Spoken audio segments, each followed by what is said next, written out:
The morning of my sister's wedding, Mom's voice cut through the phone. Don't ruin this day. I'm Bridget Coleman, 30, the family's so-called failure. Slipping into an ugly olive green bridesmaid dress, I braced for the pitying looks at the Westin Hotel in Denver. My family thinks I'm stuck in a kitchen scraping by. They don't know I built Coleman's Table, a name that's about to shake things up.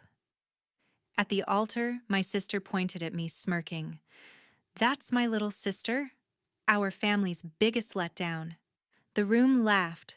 My cheeks burned. But then a bridesmaid's question stopped everyone cold, turning their laughter to silence. Want to know what flipped the day upside down? Stick around for the truth they never saw coming. Ever been judged by your own family? Hit subscribe and drop your story in the comments. Let's see who proved them wrong. The night before the wedding, I stepped into the rooftop lounge of the Westin Hotel. The chatter of guests filled the air, their clinking glasses and polite laughter masking the tension I felt.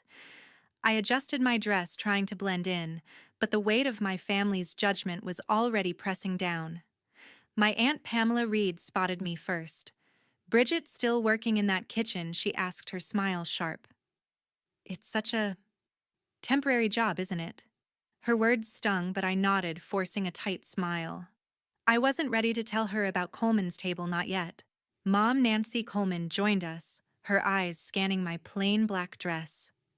"You could have worn something nicer," she said, then sighed. "Your sister's done so well. She's marrying a lawyer, you know." The comparison to Kristen, my sister, wasn't new, but it still cut deep. I sipped my drink, avoiding her gaze as memories of my own path flickered through my mind. I'd started in a greasy diner kitchen, chopping onions, scrubbing pans, learning every detail of the restaurant business. That's how Coleman's Table was born, not from a fancy degree, but from late nights and calloused hands. By 28, I'd opened my first location, and now at 30, it was a chain, with a $10 million deal on the horizon. But my family, they never asked. Across the room, I caught the eye of Virginia Walsh, the groom's mother. She approached, her pearls gleaming, and offered a pitying smile. "So, Bridget, you're in catering?" she asked, her tone implying it was a step above dishwashing. I mumbled something vague, but her son, Corey Walsh, chimed in. "A kitchen job." "That's quaint," he said, chuckling. The word grated on me, but I stayed silent, my fingers tightening around my glass. They didn't know I'd built a business that could buy and sell Corey's tech startup twice over. I wanted to scream it, but instead I took a breath and excused myself to the bar. As I waited for a refill, I overheard Mom talking to Aunt Pamela. "It's embarrassing," Mom whispered. "Kristen's got her life together, and Bridget's still struggling." Struggling, I'd spent years proving myself, turning down cushy offers to learn the hard way. My first restaurant was a tiny hole-in-the-wall, barely breaking even. I'd worked 16-hour shifts, tweaking recipes, training staff, until it became a local hit. By the second year, I'd opened another, then another. Now Coleman's Table was a name in Denver's dining scene, and I was finalizing a deal to expand nationwide. $10 million signed and sealed, waiting for my next move. But to them, I was just the kitchen girl. Corey approached again, this time with a smirk. "Still driving that old Honda?" he asked, as if my car defined me. I forced a laugh, but inside I was seething. I remembered the day I bought that car, used reliable, paid in cash from my first restaurant's profits. It wasn't flashy, but it was mine, just like Coleman's Table. I didn't need a sports car to prove my worth, but Corey's jab made me want to shove my success in his face. Instead, I turned away, catching a glimpse of my sister across the lounge. She was radiant, surrounded by admirers, her laughter loud and confident. I wondered if she'd ever felt the weight of being less than in this family. The bartender handed me my drink, and I leaned against the counter, replaying the past. After high school, I'd skipped college, unlike Kristen. I wanted to learn by doing, not sitting in a classroom. I took a job at a diner, then a upscale bistro, absorbing every detail: how to balance a menu, manage a team, create an experience. By 25, I'd saved enough to lease a space for my first restaurant. I named it Coleman's Table, a nod to the family I wanted to make proud, but they never came to see it. They never asked about my late nights, my risks, my wins. They saw my apron and assumed I was stuck. A guest bumped into me, snapping me back to the present. Aunt Pamela was still talking to Mom, their heads bent close. "She'll figure it out someday," Pamela said, her voice carrying. Figure it out. I'd built an empire while they were busy judging me. I glanced at Virginia, who was now chatting with other guests, probably spreading the same tired narrative about my simple life. Corey was back with his group, laughing, oblivious to the fire he'd stoked in me. I took a final sip of my drink and set it down. Tomorrow was the wedding, and I'd face more of their pity. But something told me this wasn't the end of the story. By the morning of the ceremony, I was already dreading the day. In a cramped suite at the Westin Hotel, I sat among the bridesmaids, the hum of hairdryers and chatter filling the air. I adjusted my dress, trying to focus on the task at hand, but the weight of last night's comments lingered. A bridesmaid, her eyes curious, leaned over. "So, Bridget, you're still working in a kitchen?" she asked, her tone dripping with pity. I forced a nod, my throat tight. Another chimed in. "That must be tough." Their smiles were kind, but their glances screamed judgment. I wanted to tell them about Coleman's Table, but the words wouldn't come. Then my sister Kristen Doyle swept into the room, her bridal robe pristine, her presence commanding. She caught my eye and smirked. "Oh, Bridget," she said loud enough for everyone to hear, "there's our family's biggest letdown still slaving away in a kitchen." The room burst into laughter, sharp and cutting like glass under my skin. My face burned, but I clenched my fists under the table, forcing a blank expression. Kristen tossed her hair, basking in the attention, while the bridesmaids exchanged amused looks. I wanted to scream that I wasn't a failure, that I'd built something bigger than they could imagine, but I bit my tongue. It was her day, not mine. The laughter faded, but the sting didn't. I stared at my reflection in the vanity mirror, my hands trembling as I touched up my makeup. Kristen's words echoed Mom's from yesterday and Aunt Pamela's from the night before. They all assumed I was stuck scraping by, too ashamed to admit I'd never made it. But they'd never asked about my life. Not once. Mom had called me twice a year, always to remind me of family expectations, never to inquire about my work. Kristen sent texts about her promotions, her engagement, her perfect life, but never asked what I was doing. Even Dad, silent as he was, had stopped asking after I skipped college. They'd written me off as the family disappointment without a second thought. As the bridesmaids fussed over Kristen's veil, I slipped into a corner, my mind racing. I remembered the first time I told Mom I wanted to work in restaurants. A cook, she'd said, her nose wrinkling. "That's not a career."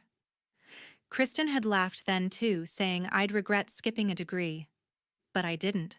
I'd spent years learning, watching chefs, studying customers, perfecting systems. When I opened Coleman's Table, I poured everything into it, every late night, every burned dish, every lesson. It wasn't just a restaurant, it was proof I wasn't who they thought. Yet here I was, hiding it to keep the peace, letting them laugh. One of the bridesmaids, adjusting her earrings, turned to me. "Do you ever think about doing something bigger?" she asked, her voice soft but condescending. I forced a smile, shaking my head. "I'm fine," I said, my voice steady despite the knot in my chest. Inside, I was screaming, "Bigger. I'm closing a $10 million deal next week." But I didn't say it. I couldn't. Not yet.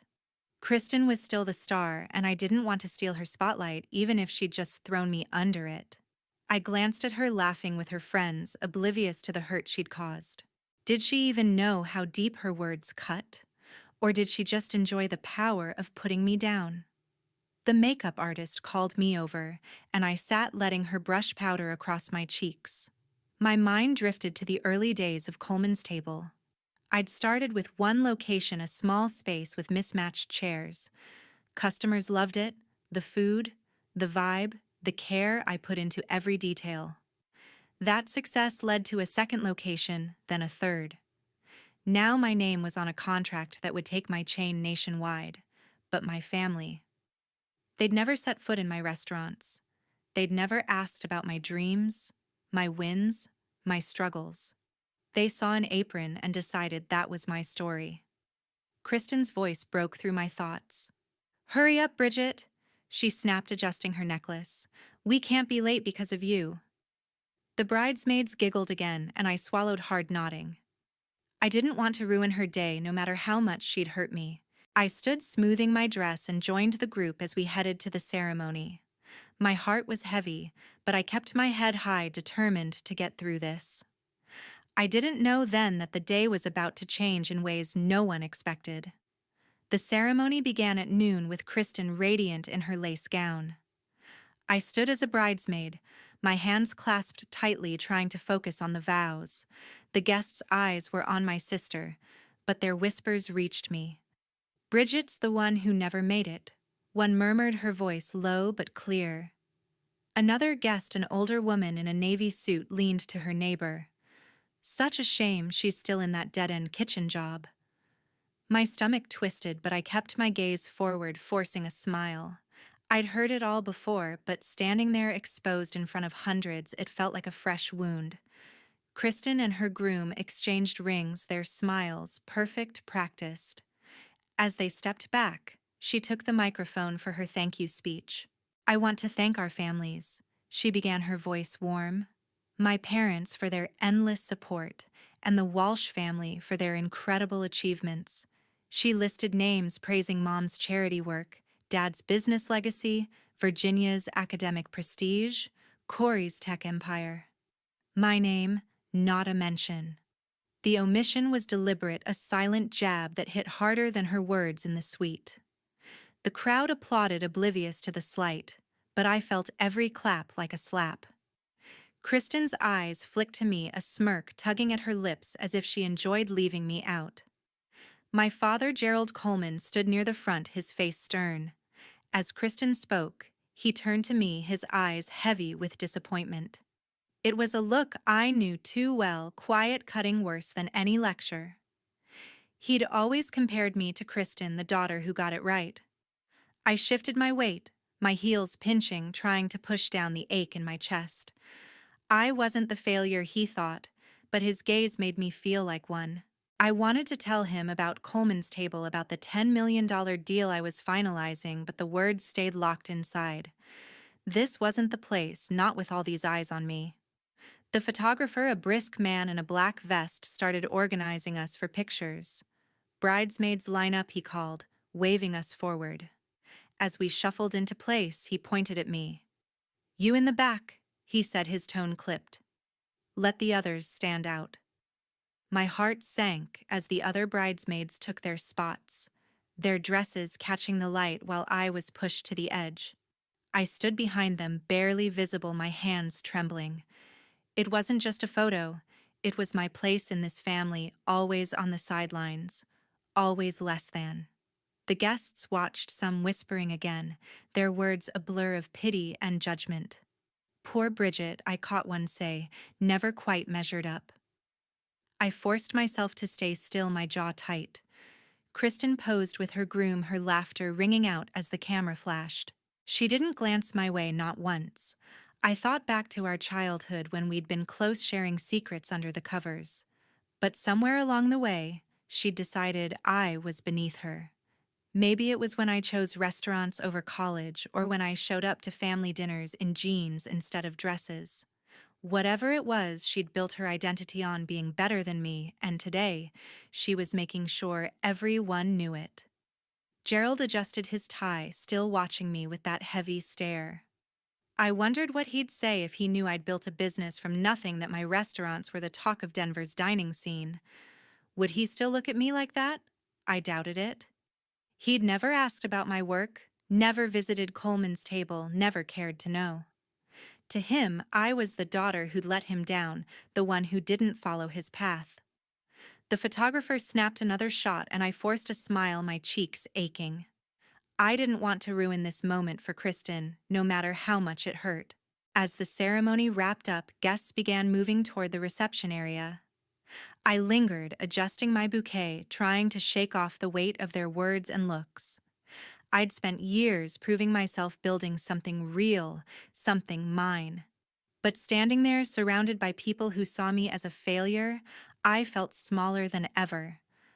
I took a deep breath, reminding myself why I was here for Kristen, for family, even if they didn't deserve it.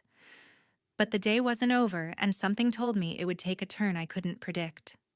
The reception was in full swing by late afternoon in the hotel's grand ballroom.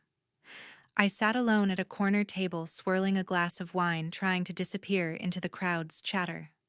The sting of Kristen's speech and Dad's disappointed stare still burned, but I was determined to get through this night. Then I overheard Mom Nancy talking to Virginia nearby. Bridget, as a godmother, Mom said, her voice low but sharp. "She's not exactly qualified, is she? Working in a kitchen hardly screams responsibility." Virginia nodded, her lips pursed. "It would be awkward for Kristen's child," she replied, her tone heavy with judgment. My grip tightened on the glass, my heart sinking. They were already planning Kristen's future family, and I wasn't even in the picture. Corey approached my table, his smirk as smug as ever. "Sitting here all alone, Bridget?" he asked, loud enough for nearby guests to turn. "No business partner or date to bring to the wedding. Kind of an embarrassment for the family, don't you think?" A few people chuckled, their eyes darting to me. My cheeks flushed, but I forced a shrug. "I'm fine on my own," I said, my voice flat. Inside, I was fuming. Being single wasn't a failure, it was a choice, one that let me focus on building Coleman's table. But to Corey, it was another way to put me down. I wanted to tell him about the $10 million deal waiting in my inbox, but I held back. "Not here, not now." A guest, an older man in a tailored suit, slid into the seat across from me. "So, Bridget, what do you do?" he asked, his smile polite but curious. The question hit like a punch. I opened my mouth, ready to mumble something vague, but the weight of the day, Mom's words. Corey's jab, Kristen's speech pressed down on me. "I work in restaurants," I said, my voice barely audible. His eyebrows raised and he tilted his head. Like waiting tables, he pressed his tone, implying it was a pity. I nodded, avoiding his gaze, my chest tight with frustration. I couldn't keep doing this, dodging their assumptions, swallowing their pity. I pushed my chair back, ready to slip out and escape the suffocating scrutiny. I stood, smoothing my dress, and took a step toward the exit. My mind was set. Get out. Get air. Get away from this room full of people who saw me as less. I was halfway to the door when a hand grabbed my arm, stopping me cold. "Bridget, wait," a voice said, urgent and familiar. It was one of Kristen's friends, her eyes wide with something I couldn't place. Recognition, maybe, or surprise. My heart raced, unsure what was coming, but her grip was firm, pulling me back into the moment I'd been trying to flee. I was about to slip out of the ballroom when Tara Gibson grabbed my arm. Her eyes were wide, her phone clutched tightly in her other hand. "Bridget, is this you?" she asked, her voice sharp with disbelief. She turned the screen toward me, displaying a glowing review of Coleman's table. My restaurant chain complete with its logo, a simple, elegant table etched in gold. My heart skipped a beat. I nodded, unsure where this was going, but Tara's expression shifted from shock to excitement. "You're the owner of Coleman's table," she said louder now, drawing eyes from nearby tables. Heads turned, conversations stalled, and a hush fell over the room. Tara didn't wait for my answer. She stepped forward, her voice carrying across the ballroom. "Everyone, this is Bridget Coleman, the woman behind Coleman's table." The hottest restaurant chain in Denver. Gasps rippled through the crowd. Guests exchanged stunned glances, their wine glasses frozen mid-sip. Mom's face paled, her fork clattering against her plate. Virginia's jaw dropped, her pearls suddenly less impressive. Corey, who'd just mocked my car, stared like he'd seen a ghost. I felt every eye on me, the weight of their attention both heavy and electrifying. For the first time all day, I wasn't invisible. I took a deep breath, stepping into the center of the room. Yes, it's true, I said, my voice steady despite the pounding in my chest. I own Coleman's table. I built it from nothing, starting in a diner kitchen, learning every detail, cooking, managing, creating. It's not just a job, it's my life. The room stayed silent, every word sinking in. I could see Aunt Pamela shifting uncomfortably, her earlier comments about my temporary job now biting her back. Dad's stern expression softened, replaced by something I couldn't read: confusion, maybe regret. The guests leaned forward, hanging on my words, their pity replaced by curiosity. I kept going, my voice growing stronger. I worked nights, weekends, holidays, learning from chefs, waiters, even dishwashers. I saved every penny, took every risk to open my first restaurant. Then another and another. Now Coleman's Table is a name people know not just in Denver but beyond. I paused, letting the truth settle. A few guests nodded impressed while others whispered to each other, their tones no longer mocking. I felt a rush of pride, the kind I'd buried under years of their judgment. For once, I wasn't hiding who I was. Kristen stood up, her face flushed, her smile forced. "Oh, come on," she said, her voice loud but shaky. "Bridget just works in a kitchen. She's not some big-shot owner." She laughed, but it sounded hollow, desperate. The guests didn't join her. Instead, they turned to me, waiting for my response. Tara raised an eyebrow, holding up her phone again. "This says, otherwise," she said, scrolling to an article about Coleman's Table's latest award. "Bridget's the mastermind behind it all." The room buzzed with murmurs, and Kristen's laugh faltered. She looked around, realizing no one was buying her story. I met Kristen's gaze, my own steady and unflinching. "You never asked what I do." "Kristen," I said, my tone calm but firm. "None of you did. You assumed I was a failure because I didn't follow your path. But I built something real, something mine." Kristen opened her mouth, then closed it, her cheeks red. Mom looked down at her plate, avoiding my eyes. Virginia fidgeted, her earlier confidence gone. Corey leaned back, silent for once, his smirk wiped clean. The guests' whispers grew louder, some pulling out their phones, no doubt searching for Coleman's Table themselves. Tara stepped closer, her voice warm. "I ate at your downtown location last month," she said. "The food, the atmosphere, it was incredible. I had no idea it was you." Her words felt like a lifeline, pulling me out of the isolation I'd felt all day. I smiled, grateful for her honesty. "Thank you," I said, my voice softer now. The room was still watching, but the air had shifted. The pity was gone, replaced by respect, maybe even envy. I stood taller, feeling the weight of their assumptions lift, if only for a moment. But the night wasn't over, and another surprise was waiting. Before I could say more, Derek Sullivan walked into the ballroom. His suit sharp, his stride, confident, he scanned the room until his eyes locked on me. The crowd parted as he approached, his presence commanding attention. "Bridget," he said, his voice cutting through the murmurs, "I've been looking for you. We need to finalize the $10 million expansion deal for Coleman's Table tonight." Gasps echoed louder than before. Phones lit up as guests searched for confirmation, their faces a mix of awe and disbelief. Derek pulled out documents from his briefcase, holding them up. "This partnership will take your chain nationwide, new locations, new markets, everything we discussed." The room fell dead silent, every eye fixed on the papers that proved my success. I turned to my family, my voice rising with years of pent-up frustration. "You all assumed I was nothing because I didn't brag about it," I said, pointing at Kristen. "You called me a letdown, mocked my choices without ever asking what I'd built." Kristen's face crumpled, her earlier confidence shattered. I shifted to Mom. "You warned me not to ruin the day, but you ruined years of mine with your judgments." Mom's eyes welled up, but she said nothing. Aunt Pamela looked away, her hands twisting in her lap.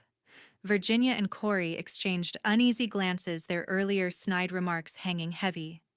Dad sat rigid, his disappointment now turned inward. You never saw me. I continued, my tone firm. Not one of you. Kristen, you planned your life around being better than me. Mom, you compared us endlessly. All of you wrote me off. Well, I don't need your approval anymore. The words hung in the air, final and unbreakable. I faced the room. I'm done with this family. No more holidays, no more calls, no more pretending. My success is mine, and I won't share it with people who never believed in me. Kristen reached out, her voice cracking. Bridget, wait. But I shook my head. It's over. Derek nodded respectfully. The car's outside, he said. I grabbed my coat and walked out head high, the crowd watching in stunned silence.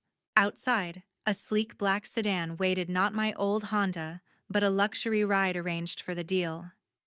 I slid into the back seat, the door closing with a satisfying thud. As we pulled away from the Westin, I glanced back once. Kristen stood at the entrance, her wedding glow, faded tears streaming. Mom hugged her, but the damage was done. Weeks later, the fallout hit hard. Kristen had approached me months ago about partnering on a restaurant venture, dreaming of using my chain's name to boost her profile. With our ties severed, that opportunity vanished. She lost investors, her plans collapsed. Whispers spread through Denver's social circles, the Coleman's perfect image cracked, their judgment exposed. Guests from the wedding shared the story and invitations dried up. Mom's charity events saw fewer donors. Dad's business contacts grew wary. Virginia and Corey faced awkward questions at gatherings, their mockery backfiring. Aunt Pamela's comments became cautionary tales among friends. I drove to the business event that night, a gala for Denver entrepreneurs. Stepping out of the sedan, flashes from cameras greeted me. Reporters asked about the expansion. Partners shook my hand. I felt free, unburdened, proud of what I'd created without their shadow. Coleman's table thrived, the $10 million deal sealing my future. No more hiding, no more doubts. Looking back, the lesson was clear. Your worth isn't defined by those who refuse to see it. Self-respect matters more than validation from people who tear you down. Build your own table and let the right ones sit at it. To everyone who listened to the end, thank you from the bottom of my heart. Your time means the world. What about you? Have you ever cut ties to protect your peace? Share your thoughts in the comments. I read everyone.